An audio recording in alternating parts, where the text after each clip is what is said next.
My name is Kristine Breski. I am from North Carolina, and I had two forms of cancer. My first form of cancer was a rare non Hodgkin's lymphoma called primary bone lymphoma. And my second cancer was a rare soft tissue sarcoma called a synovial sarcoma. And hi, my name is Trisha, and I met Kristine through a grant that we were both part of. So Kristine, my first question for you is, what was your life before your cancer diagnosis? What were your passions and interests? Sure. Before my first diagnosis in December of 2017, I was a lot more active. I enjoyed hiking, spending time with my family, exercising, strength training, things like that. I was still kind of recovering from a spinal fusion I had 2 years prior. So I didn't really have a good medical basis to stand on. But yeah, I just loved being outdoors. Do you think any of that has changed since your cancer diagnosis? I still love to do all of those things. It makes it a lot more difficult just because of some of the complications that I endured. Um, I ended up with a couple physical disabilities at the end of it. So I would do a lot more hiking if I could. So hopefully in the future. Um, who did you tell first about your diagnosis? So my first diagnosis, before I was even diagnosed, I had to go through 6 different doctors. And finally, after getting an MRI done, I went to an orthopedic by myself, and they kind of hung out outside of the door for about like an hour reviewing everything, and I could hear them. And then they came in and told me that they felt I needed to be referred to the Cleveland Clinic because they believed I had cancer.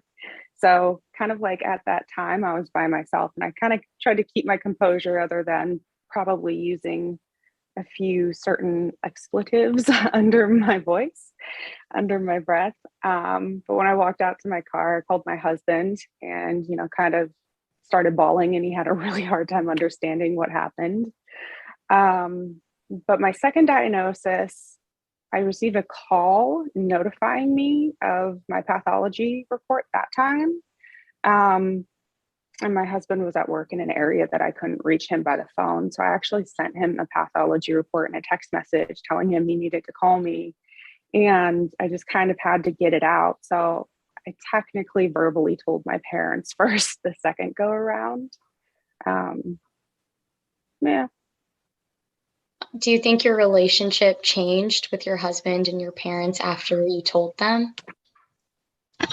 So the relationship with my husband honestly really got stronger. I feel like cancer is one of those things that it's either going to make or break a relationship because it is a lot to handle. Um, he was and has been amazing and there for me in ways I never expected another person to be. And, for a while, I was a little bit more of a patient than a wife, but he hasn't complained once. And as for my parents, they were always trying to help, but they kind of knew they couldn't help physically. So we got a lot of homemade soups and things. So that was really nice. So they definitely showed care in their own way.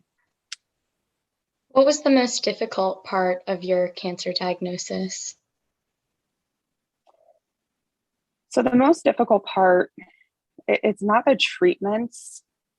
It's actually, I think, having to accept that you must leave your old self behind and accept this whole new version of yourself that you never really expected or asked for. And whether it's in negative aspects like PTSD or positive ones, such as having a whole new appreciation for life, it's a very difficult transition, giving up what you thought your life was supposed to be versus what it's going to have to be. So kind of following up on that, were you surprised by either of your diagnoses? Yes. The first one, we kind of expected it to be like extra scar tissue. It was actually in my left tibia. So I was experiencing issues in my left knee. So we kind of thought it was going to be extra scar tissue that just kind of needed to be removed. Um, And then after we went through treatment and everything, we just kind of thought we were good. I was being monitored by hematologists. And I just kind of developed this weird little lump in my hand that actually all of my physicians thought it was going to be a type of ganglion cyst. And everybody was just kind of flabbergasted by that diagnosis.